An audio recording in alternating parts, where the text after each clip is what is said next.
Good afternoon, spaceflight enthusiasts, and Happy New Year. I have a gift for you from the Patreon exclusive library. I've decided to release one of these videos to the general viewership.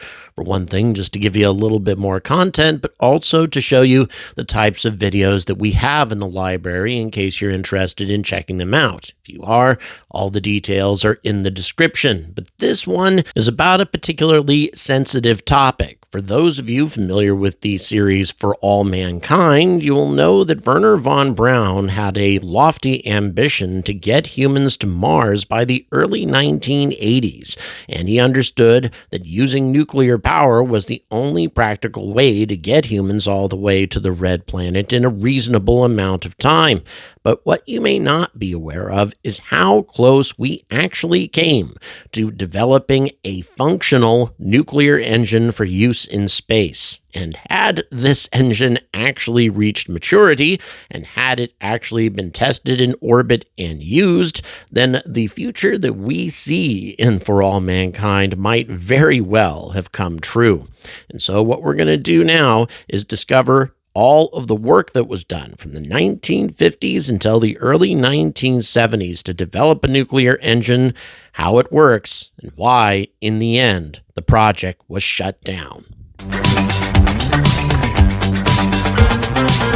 Good afternoon, generous supporters, and welcome to our second Patreon exclusive video. So, I'll tell you, there are a few characters in spaceflight history who are more divisive than Wehrner Von Braun. The man certainly was a willing participant in the German war machine. He certainly arguably was responsible for the deaths of many thousands of British civilians. At the same time, probably also has some level of responsibility in the deaths of the slave labor gangs that had to work on his facilities. All of that having been said, though, he was unquestionably a genius and a visionary, regardless of what black marks there may be on his past, and we wouldn't have the level of spaceflight maturity that we have today, or at least we wouldn't have had the level of maturity that was necessary to get us to the moon in 1969 without the guy. And let me tell you something, Wehrner Von Braun, in spite of his involvement in getting us to the moon, the main thing that he was the most interested in, his long-term objective, was the exploration and colonization of the solar system, particularly Mars, way back in 1952, a mere 7 years after the end of the Second World War. He put out a paper called The Mars Project, where he described a long-term and very ambitious plan to put 70 human beings on the surface of Mars for an entire year by the early 1980s. Now, of course, the only way that this could possibly be accomplished, and this was something that he recognized way back in the 50s, was with nuclear power, a nuclear engine of some kind. As a matter of fact, the whole idea that he had from the beginning was to put a nuclear thermal engine or something similar to it in the third stage of the Saturn V rocket, and the upgraded versions of Saturn V that he had in mind for later on. So this was a dream that not only Wehrner Von Braun, but also many of his associates in this country had for a very long time. Indeed, also the Soviets had similar ambitions in the 1950s, with the idea of using multiple N-1 rockets to build a Mars ship, with, again, the ambition of getting to Mars by the early 1980s. But the most important factor, the most important component of any of these Mars ships to get large amounts of cargo or people to Mars in an expeditious time frame was nuclear power. So did anything come of that? I mean, was it just a dream, or did we actually do any sort of tangible work? Well, as a matter of fact, we did. There was a tremendous amount of work put into nuclear engines in the 1960s and 70s, especially in the 1960s. Indeed, by 1968, we had fully functional test nuclear engines who were capable of firing for hundreds of seconds at a time in operation in test facilities in the western United States.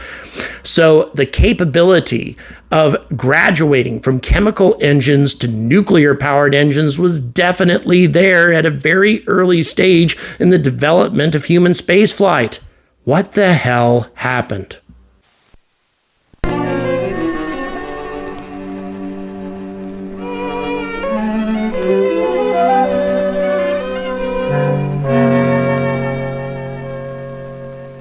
The moon, closest neighbor to Earth. Presently the focus of man's greatest scientific adventure, the first celestial body that will be explored by man.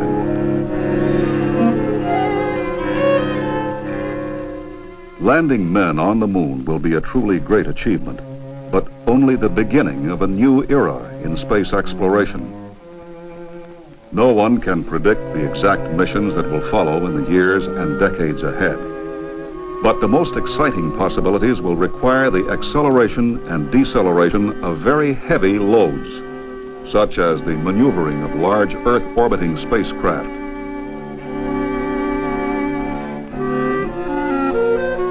The transportation of large amounts of equipment and supplies to the lunar surface, and the sending of heavy spacecraft to the planets.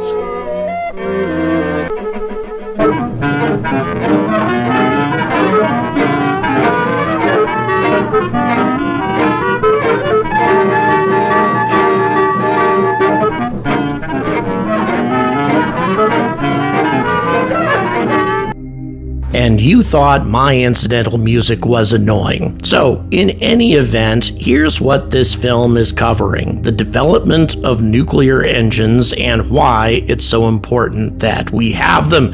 This was back in 1968, before we'd even set foot on the moon yet. The Saturn V, at least at the time, made use of both its first and second stages just to get the third stage, which is the equivalent of the ICPS on today's SLS rocket, into orbit. And by the way, for those who say that the Saturn V could actually carry more mass up to low Earth orbit than the SLS could, well, that's just a misconception. The SLS's low Earth orbit capability, if you factor in the ICPS, is actually considerably more than what the Saturn V could deliver. Close, but still better. So the third stage of the Saturn V was what was essentially the key stage of this rocket, or any rocket really, when it comes to traveling between the planets.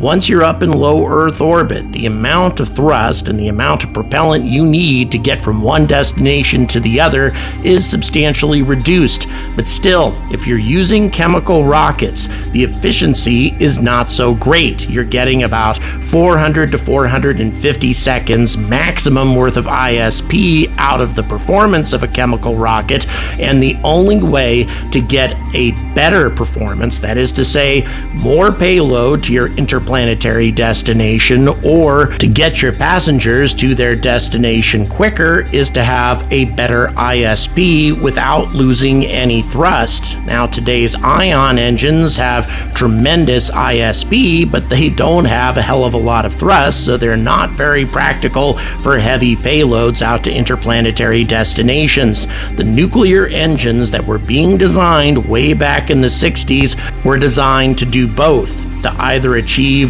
the same amount of performance with a lot less propellant, and therefore reducing the weight of the rocket substantially, or to achieve much greater performance with the same amount of propellant. So the idea was to simply put a nuclear engine in the third stage of the Saturn V rocket to deliver that improved performance.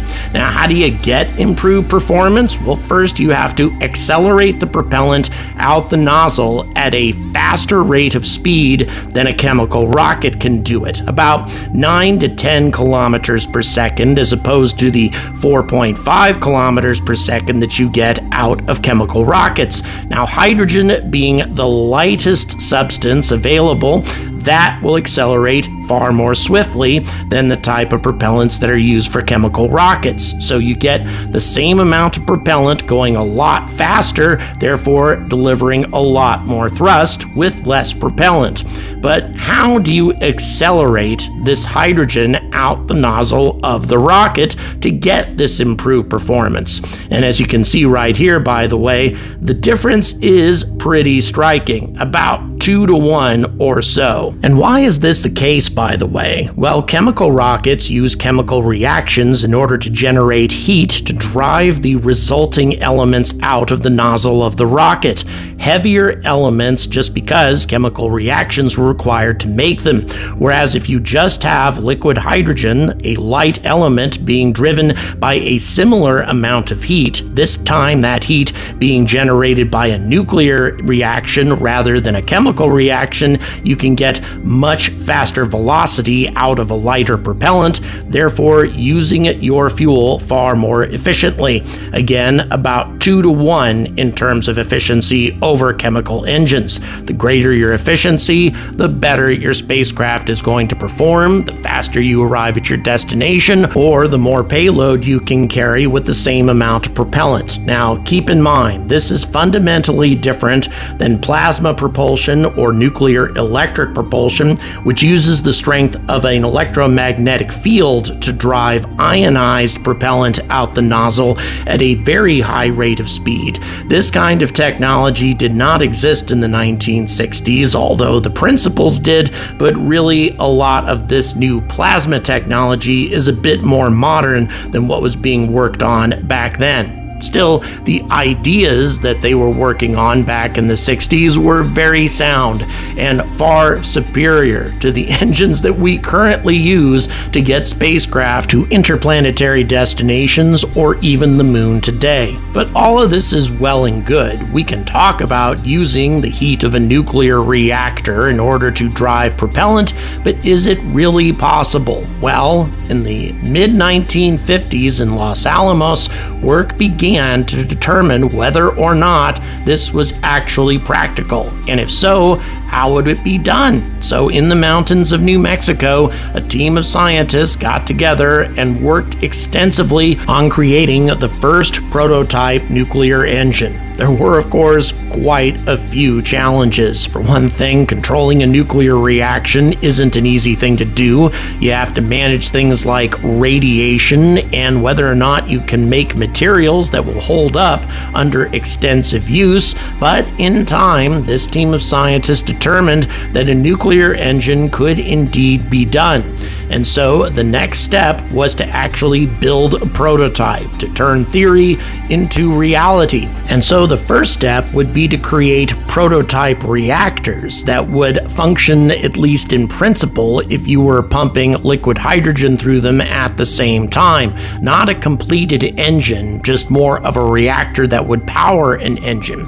These reactors were known as Kiwi, and their initial testing took place in a location called Jackass Flats in Nevada. Interesting name for a place, but in any event, an extensive series of tests commenced to determine whether or not this kind of compact reactor could be created, a reactor that could fit inside a rocket. It was a lengthy process and frankly a bit of a dangerous one as well. The engines were transported out to the test pad by an automated rail car that took the test engines at least a couple of kilometers away from the scientists doing the testing. Then the reactors were run for hundreds of seconds at a time while the liquid hydrogen was being pumped through them to determine whether or not they would be functional and also have the amount of power necessary in order to generate the desired heat to create the desired thrust. By the way, what you're watching right now is not a problem. They also had to burn off the excess hydrogen once it had been pumped through the reactor in order to keep the whole thing safe and they wouldn't didn't have any undesirable fires or explosions. Then once the reactors had gone through extensive testing, by that time they were quite radioactive and had to be disassembled and examined to see how well they had held up. By the way, these guys are standing behind a very thick shield to protect them from these radioactive components to determine whether or not these reactors had been resilient enough to survive use in space, at least in theory. Now, there were also problems during this testing process. For example, the flashes that you're seeing right now were created by a structural breakup of the engine being created by excess vibration. This was later on corrected, only to have another problem, a fire on the test stand being created by an accident with a hydrogen. So yeah, some problems, rather frightening ones here, especially when you consider that these were nuclear reactors in operation. I have a feeling that the EPA wouldn't be very big on these kinds of experiments these days, but in any event, they were largely successful. By 1962, they had a reactor capable of generating a full gigawatt of power, which was more than enough to power a nuclear engine that both had high thrust and high ISP. The project could therefore proceed, and it was at this point that NERVA took over the project. Now, NERVA had been around for a while during all of this experimentation process, but only became a thing really after the reactors were proven to be viable for their project. So really, even though we like to think that NERVA was the beginning of the nuclear engine process, it really wasn't. It already had been in process for a decade or so prior to all of this moving forward. Now, NERVA was a collaboration between NASA, the Aerojet Company, which is the precursor to Aerojet Rocketdyne, and the Atomic Energy Commission. So now that the reactors have been proven, they really had to get a functional rocket engine working. And as you're going to discover, they were highly successful. Now, first of all, you have a reactor core where the fission reaction is taking place, and that's where the heat is coming from. And there are channels cut through this core, and the liquid hydrogen passes through these channels. The core is then encased inside a beryllium sphere. Computer, is there a replacement beryllium sphere on board? Computer, is there a replacement beryllium sphere on board? Did I say beryllium sphere? Beryllium cylinder, actually, and we'll get to what that's for here in just a moment. So the core is heated to several thousand degrees, and then the hydrogen is pumped through the channels, picking up lots of heat in the process. But to keep the liquid hydrogen from damaging the graphite in the reactor, the channels are coated with a substance called niobium carbide, which protects them from the hydrogen as it's being heated. And then once the hydrogen is up to a temperature of about 4,000 degrees or so, it is punched through into the nozzle where it expands rapidly and provides thrust, just like a conventional rocket engine. Really, the only thing you're doing is removing the chemical reaction and replacing that reaction with a nuclear reaction instead. Some of the waste liquid hydrogen is bled off of the engine and is used to power the turbopump, again, very similar to a rocket engine, and also the exterior of the engine has liquid hydrogen passing through it before that hydrogen gets pumped through the engine, and that cools the exterior of the engine because the heat of a nuclear reaction would melt most materials. Now, in addition to that, we need to talk about the function of the beryllium cylinder. It has rods within the cylinder that has both boron and beryllium. Beryllium reflects neutrons, whereas boron absorbs neutrons. The more neutrons that you have passing through the reaction, the more intense the fission reaction is going to be.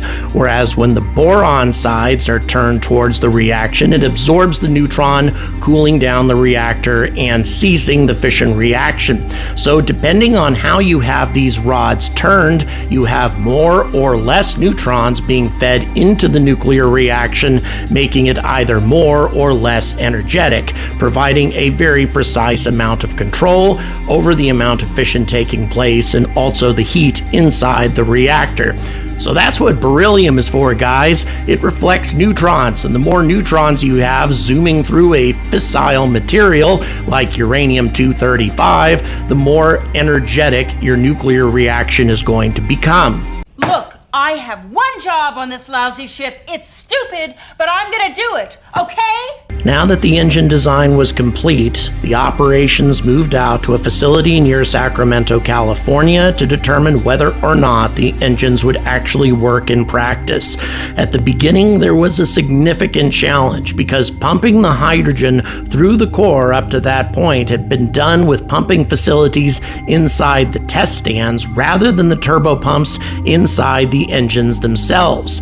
Now they had to come up with an engine that could run on its own. And after extensive testing, by 1966, they had accomplished a self-sustaining nuclear engine, something that would pump the hydrogen by itself with its own turbo pump without exterior forces acting on it, and the results were absolutely incredible. We're talking about 75,000 pounds worth of thrust, or approximately 3 1/3 times the thrust generated by an RL-10 engine. And keep in mind, RL-10s are the types of engines that are typically used in the upper stage of most rockets. So we're talking about thrust that's very similar to the types of engines that are used in rocket upper stages, and that's what's necessary to get interplanetary travel. But the difference is you get twice the ISP, twice the efficiency, getting your passengers to Mars, for example, in half the time, or delivering double the payload.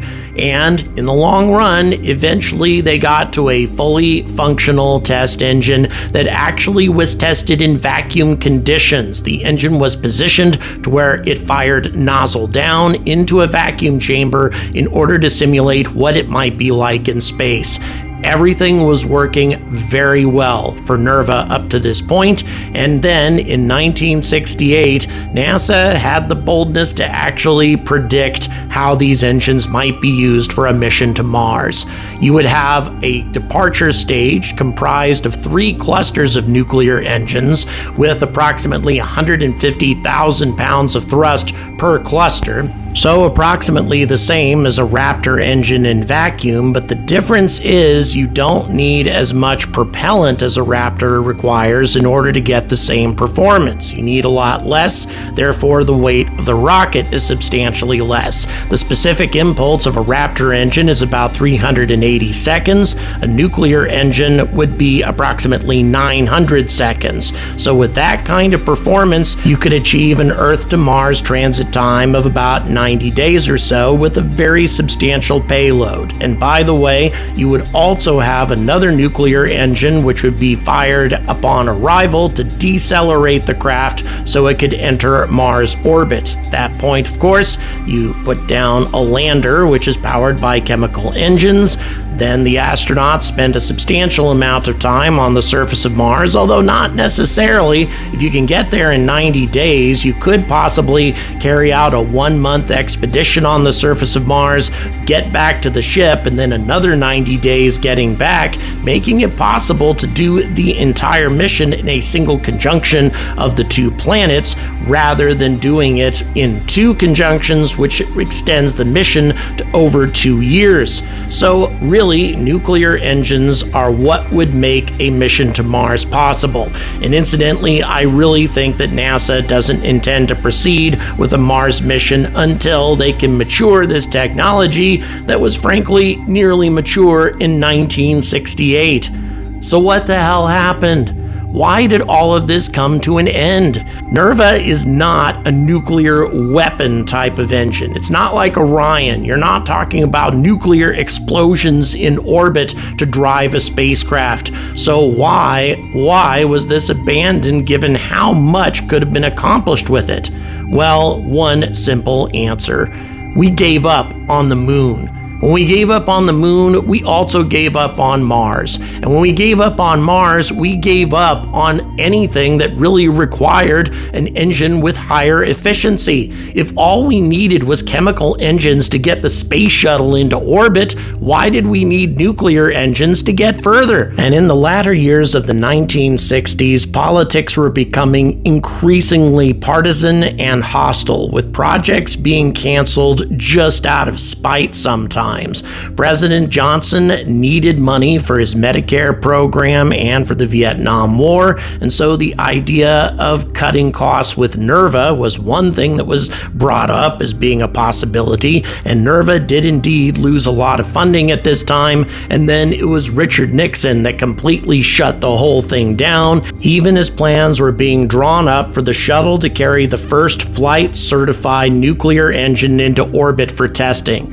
Think about that for a moment. Right now, we have Lockheed Martin planning to test the first nuclear thermal engine in 2027. Can you imagine what would have happened if that test had taken place, say, in 1982? But at the time that the NERVA project had reached maturity, NASA had become so ambitious. With nuclear engines at their disposal, NASA planned to visit Mars by 1978, set up a permanent lunar base by 1981, with deep space probes weighing in excess of 20 to 30 metric tons going out to Jupiter, Saturn, and the outer planets. Think of everything that might have been possible. But in the end, it turned out that NASA's greatest enemy was not scientific challenges or any sort of technological barriers, nor was it even the Soviet Union and communism.